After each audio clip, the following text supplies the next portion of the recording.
From across the Pacific, another foreign government leader bound for the American capital. Like most state visitors to our shores, he is met at a nearby airport by the official White House helicopter and ferried along the Potomac River past familiar Washington sights to his host at 1600 Pennsylvania Avenue, the President of the United States.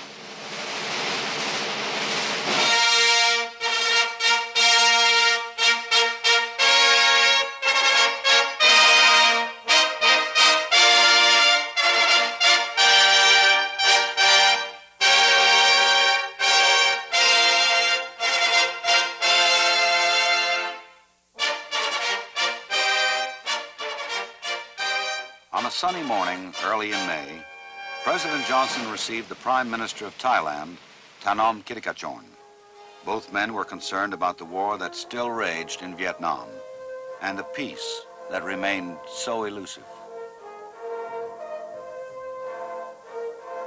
During state visits in May and repeatedly on other occasions, President Johnson was no less fervent in his pledge to the free peoples of Asia.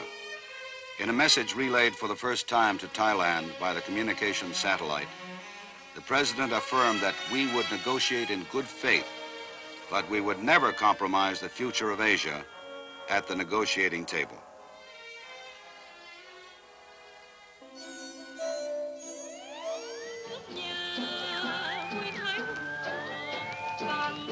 But one of the most important electronic contacts between Orient and Occident came in the early hours of May 3rd.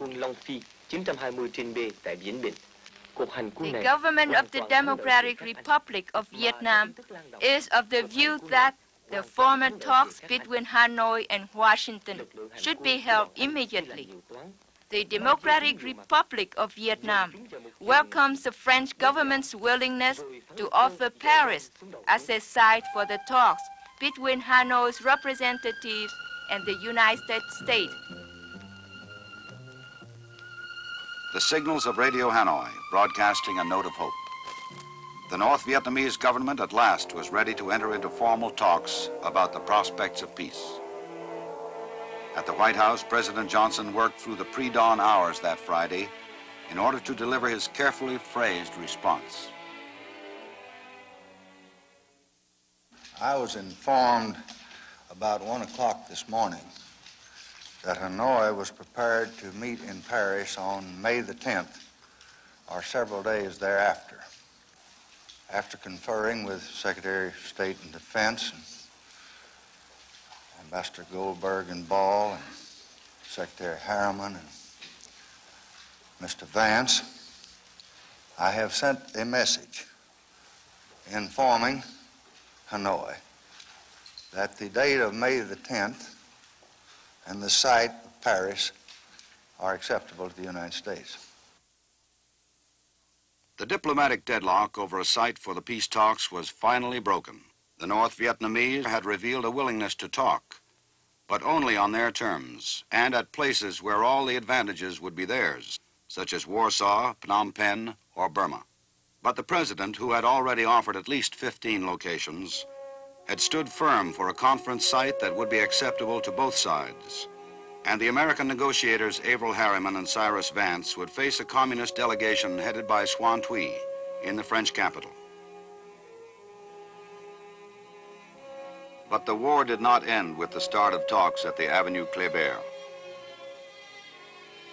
Clark Clifford, Secretary of Defense, CIA Director Richard Helms, General McConnell from the Joint Chiefs of Staff, Walt Rostow, the President's Special Assistant, these were some of the security advisors who worked with the President in meeting the enemy's newest combat challenge, Red for Blood in May. It was Hanoi's jungle password, a promise of new bloodshed and terror. It was a communist version of the old Prussian dictum of von Clausewitz: war is a continuation of diplomacy by other means. During May, American special detection equipment, including starlight scopes, revealed that record numbers of North Vietnamese soldiers were infiltrating into South Vietnam. 30,000 communist troops a month on their way south to celebrate the 78th birthday of Ho Chi Minh by launching rocket and terror attacks on such cities as Pleiku, Can Tho, Da Nang, Saigon, and other southern cities.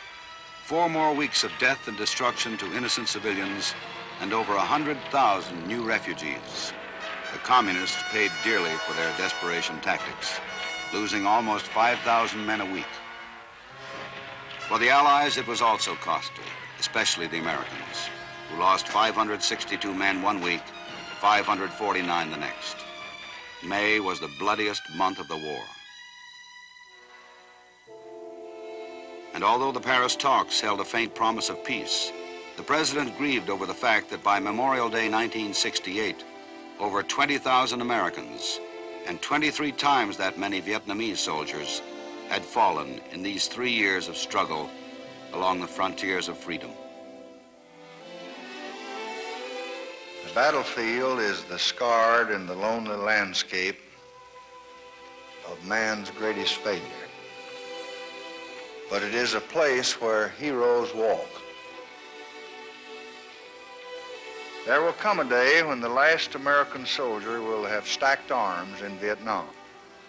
Quan Dao Ting and 100 other places which once were battlefields will echo to an ancient roll call. The roster of brave men like these who stood and who fought when freedom asked it.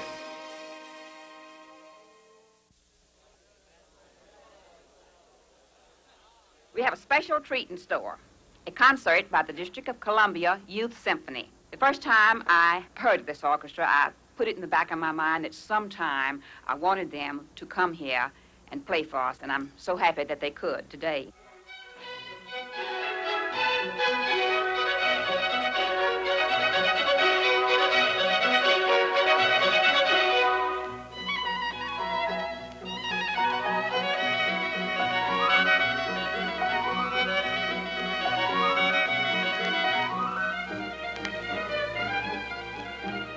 When Mrs. Lyndon Johnson invited 1,000 5th and 6th grade children to a concert on the South Lawn, she demonstrated that the White House is not only the home of presidents, it is also a national shrine to be shared with the people.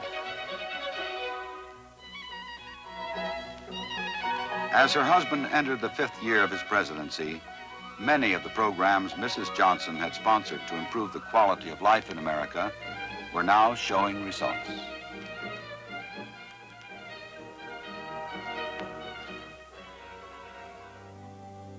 One example of this transformation was at Buchanan School, a low-income neighborhood school in the nation's capital.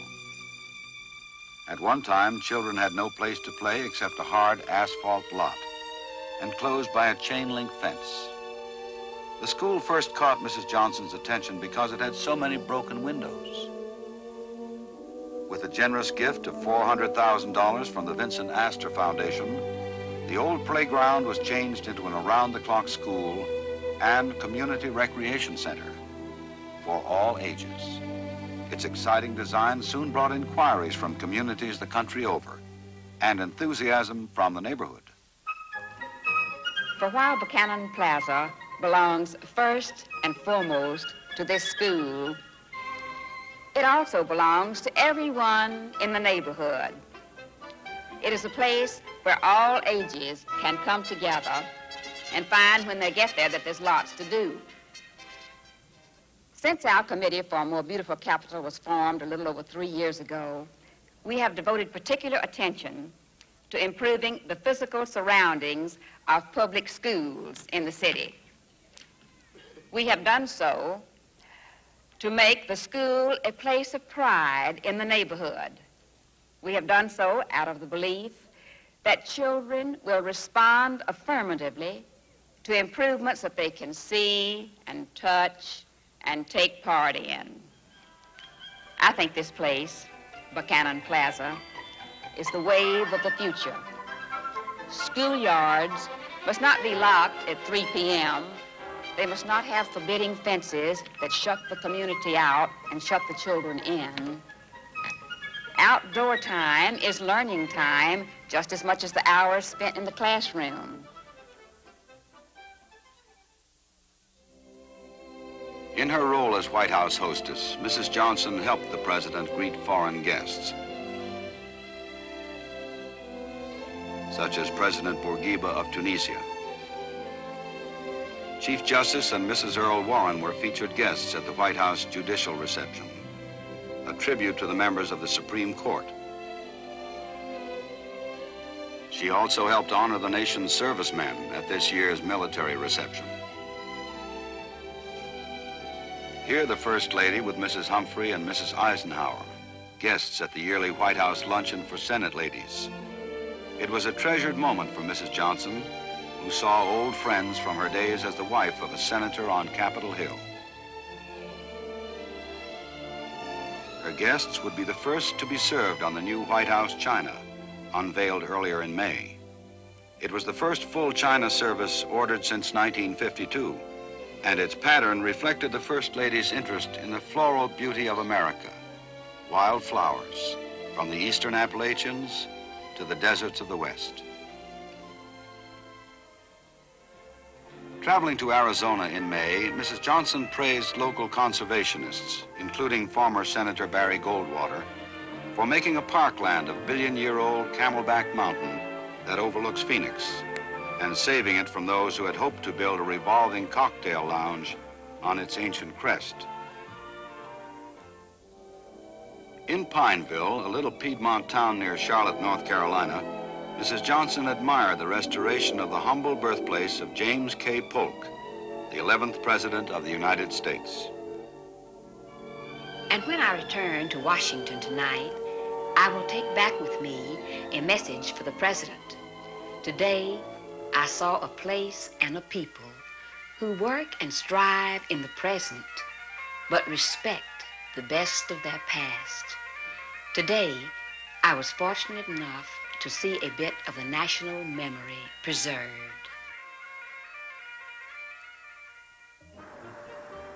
By the close of spring 1968, the First Lady had logged nearly 150,000 miles, journeying from one end of the country to the other, encouraging Americans to rediscover the beauty and heritage that lay within the nation's boundaries. Such was the theme of this month's Women's Doers Luncheon at the White House. Thank you, Ms. Edmondson. That was a stirring, moving speech. I'm being interrupted. He is a friend of mine.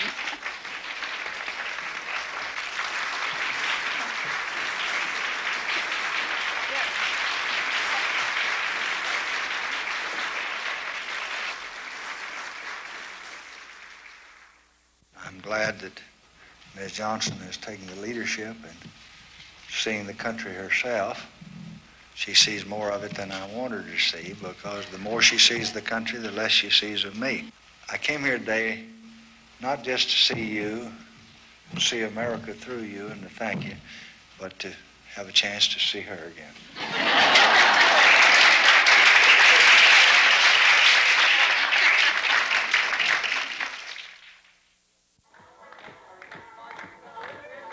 In May 1968, a poor people's campaign converged on Washington. It was led by the Reverend Ralph Abernathy, successor to Dr. Martin Luther King, who had died a month earlier from an assassin's bullet. Like most of the marches on the nation's capital, Coxey's Army in 1894, the Bonus War Veterans in 1932, and the 1963 March, it was in the name of a better share of the American dream. Its purpose was to dramatize the needs of the country's poor, and in particular to impress those needs on the Congress. A deep awareness of the needs of poor people was central to all the President's domestic efforts during his years in office, and to his programs still pending on Capitol Hill. The Congress now has under consideration some $80 billion worth of recommendations that the President has submitted in connection with social matters and welfare and poor and security payments and additional food allotments and so forth. We think the people of this country must always have a right, and we hope the opportunity, to present to their government their viewpoints, as long as that is done lawfully and properly. We do expect that the poor will be better served if, after that viewpoint is presented, that the Congress and the appropriate administrative agencies can have the time to try to act upon it and execute it. We expect the leaders to present their viewpoints. We expect to seriously consider them. We believe the Congress will do likewise, and then we expect to get on with running the government as it should be. The president, in the business of running the government, was very busy on behalf of his Great Society domestic programs during May. To underline his strong concern for a better cared-for citizenry, the president selected for his new Secretary of Health, Education, and Welfare, Wilbur Cohen, a pioneer in the movement for comprehensive social legislation. Today, the reformers would do well, I think, if they just take Wilbur Cohen's life and study it. In a time when we're hearing so much about power, black power and white power and green power and student power, and perhaps someone should do an analysis of another kind of power, Wilbur power. Certainly it's the power of optimism over pessimism. Certainly it's the power of involvement over indifference. It's the power of the patient, persistent reformer over the noisy zealot. And I have found that it's power that gets the job done. I'm proud to have worked for you for 4.5 years, and I hope for 8 months more, because you have done more for health and education and Social Security than any president in the history of the United States.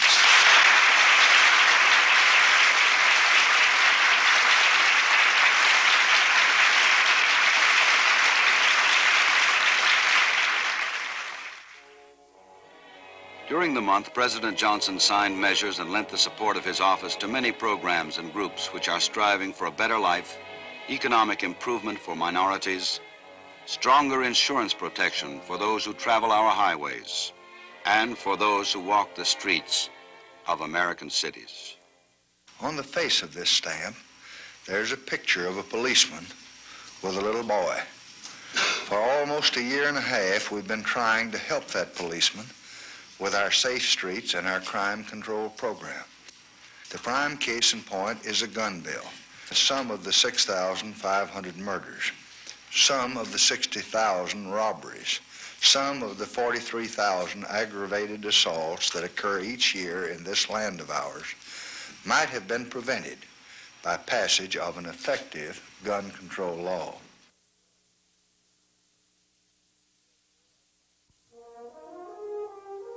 The American consumers movement gained great momentum with the signing of the Truth in Lending Bill, which was designed to safeguard the public against deception and usury in the marketplace.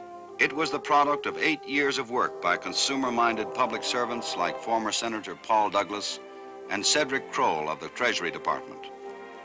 Also on hand were Congresswoman Lenore Sullivan and Betty Furness, the president's spokesman for the buying public.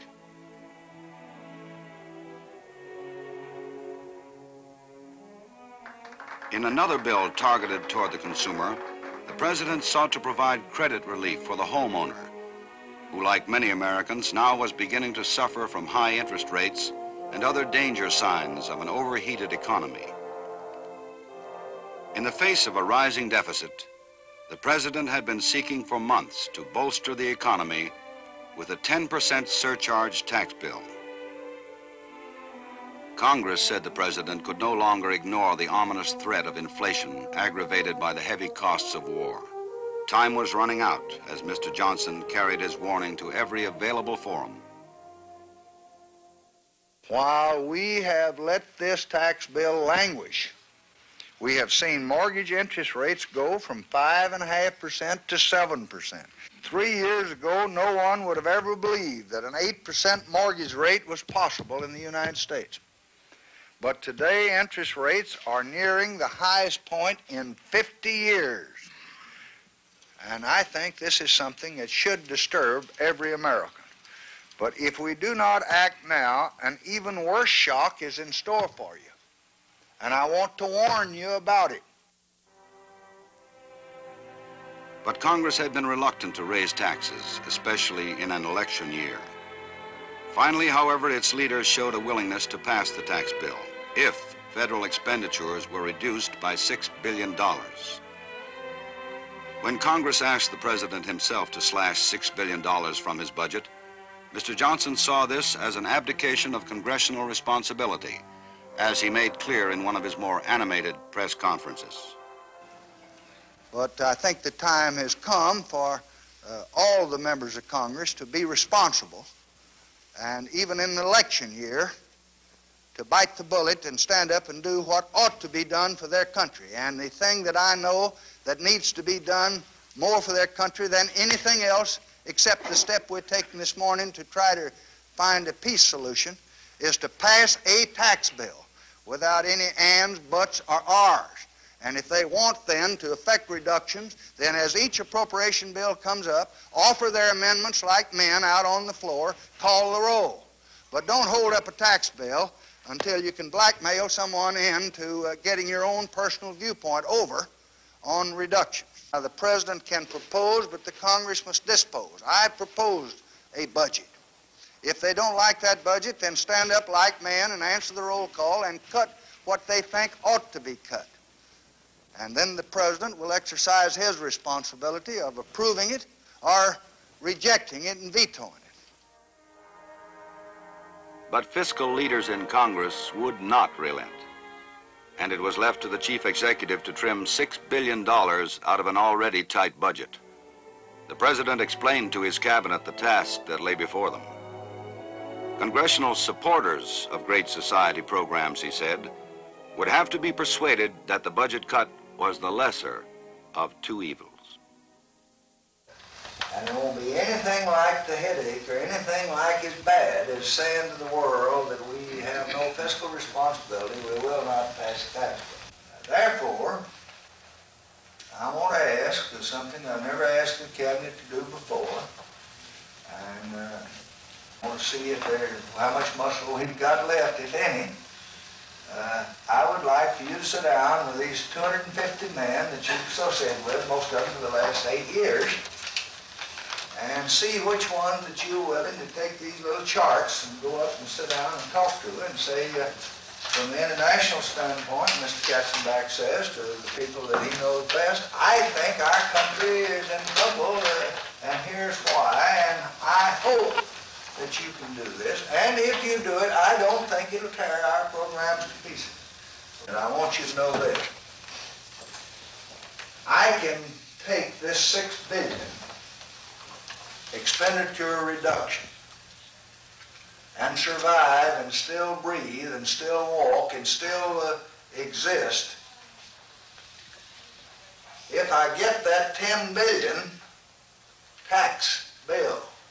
If I don't get the $10 billion, I've got to take the 6 plus.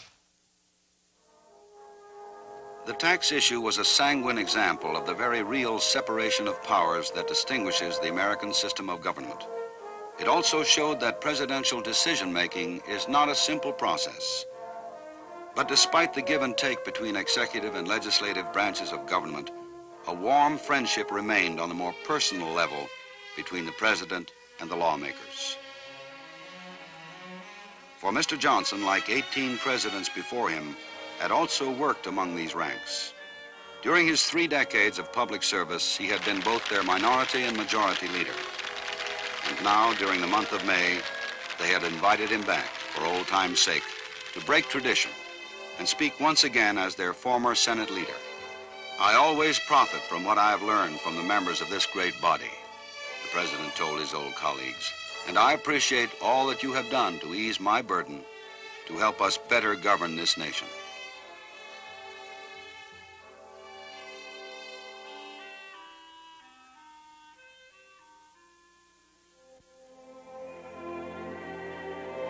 In May, Summer treads on the heels of spring. So it was observed of ancient Rome by the poet Horace. And so it is in Washington. By now, much of May was receding in memory. Gone were the tulip and magnolia, the forsythia, jonquil, giving way to the vernal rains and new generations of flowers. And in Vietnam, the monsoon shifts during May from northeast to southwest. With the skies clearing along the demilitarized zone, there would be more fighting in that unhappy land by Vietnamese, Americans, Koreans, Thais, and by Australians. Prime Minister John Gorton of Australia came to Washington in May, with Vietnam very much on his mind.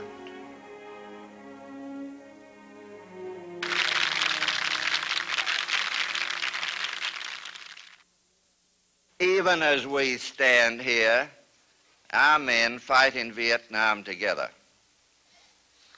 as they fought in other wars, to protect small nations from the overthrow by force of governments elected by the people.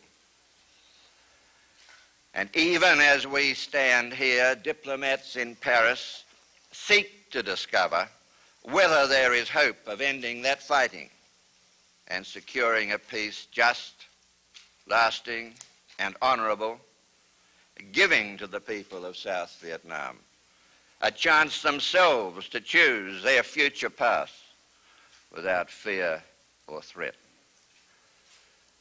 You, Mr. President, bore the lonely weight of decision to continue to resist force with force. You, Mr. President, by your recent gesture, brought the North Vietnamese to talk. You, Mr. President, relinquished chance of further office to give those talks such chance of success as they may have. And for that, we admire and salute you. The President included Mr. Gorton in intimate White House foreign policy and security discussions. The two leaders agreed on continuing cooperation in the maintenance of stability and security in Asia and in the Pacific. President Johnson also invited Prime Minister Gorton to his Texas ranch toward the end of May. There they would confer with General William Westmoreland, reporting in from the battlefield in Southeast Asia. General Westmoreland reported that although the enemy would make frenzied battle efforts to panic the Saigon government and sap the patience of Americans in an election year, his forces were in fact deteriorating in strength and quality. We're very happy General Westmoreland is returning to Washington to take the place formerly occupied by General Blackjack Pershing and George Marshall and Dwight Eisenhower as head of the Chief of Staff of the United States Army and the leader of the United States Army in this country.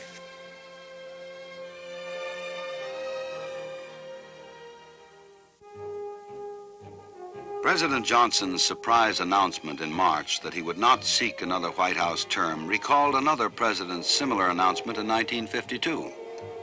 Harry Truman, whom the Johnsons visited this month, had also been confronted with a communist adversary on Asian battlefields and at the conference table. Like President Johnson, Mr. Truman had come from humble origins and always identified with the people. And both men had known the unmerciful wit and caricature of American cartoonists. I understand that some of you gentlemen may be thinking of changing your occupations too. You'll have to turn in your drawing pads because you're going to miss me that much.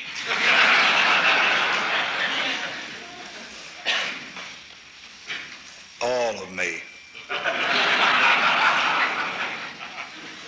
My button nose.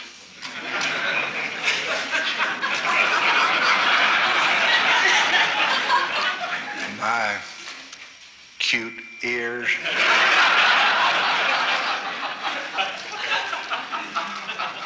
My big 10-gallon hat.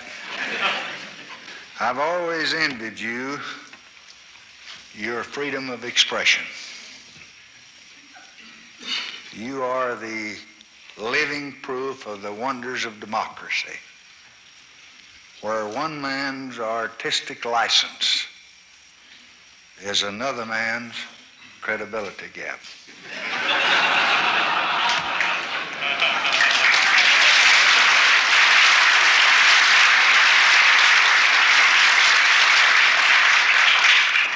So I'm going to miss you too.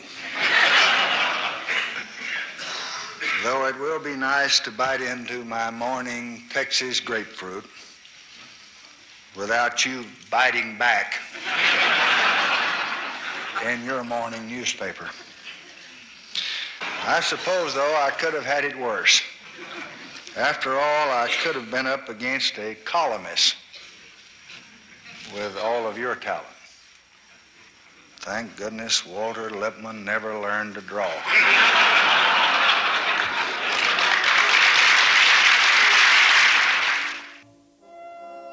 President Johnson, obviously relaxed in the mellow and affectionate atmosphere of a party gathering in Texas, commented on a life freed from politics, but a life still deeply committed to the nation's unfinished business. When I saw my dear friend of many, many decades here at the head table, Raymond Buck, it reminded me of the good old days when I used to be in politics.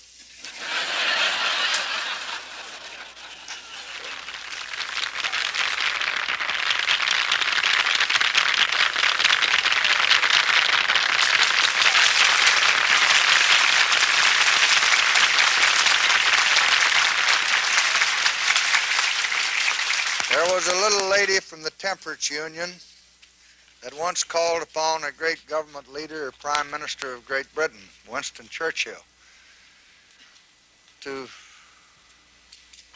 make her complaint. And she said, "Mr. Prime Minister, I am told that during this war you have drunk enough brandy, if it was poured out in this room, to come up to here on all of us standing."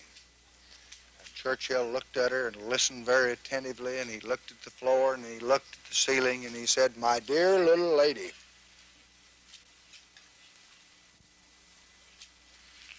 so much we have done, so much we have yet to do."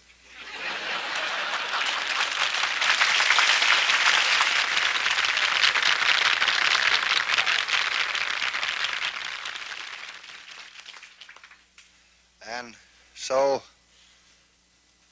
there is so much that we've done in this country. All of us live better than our fathers and our grandfathers and those who made it possible for us to enjoy our liberty and freedom. But there's so much yet for all of us to do. One of the things yet to be done was on behalf of the nation's youth. The president delivered his last major speech of the month at Texas Christian University.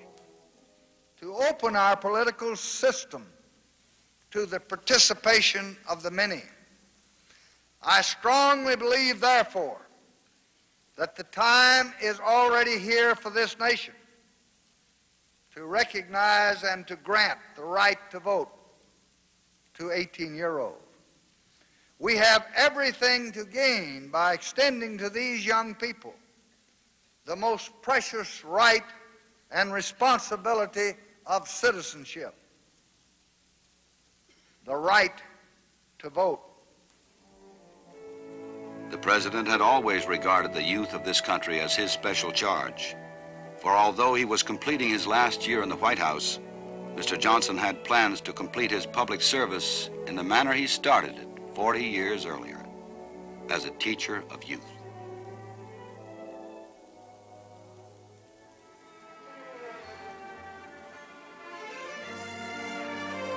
Thus, for the President and First Lady, May was the month when old promises were honored and new pledges were made. The fleeting moments of private relaxation during the month at their Texas ranch were no diversion from their public concern for the welfare of America, which found its most poignant expression in the springtime of 1968.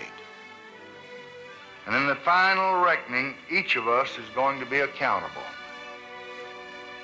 And this is our year of decision. And our decisions now will bind the destinies of men for the long years to come throughout the lives of our grandchildren. If we're to seize the full promise of this moment, if we're to continue turning the tides of time and fortune in man's favor, it will take a strong and a unified America to do it. It'll ask all of our old faith and wisdom and courage.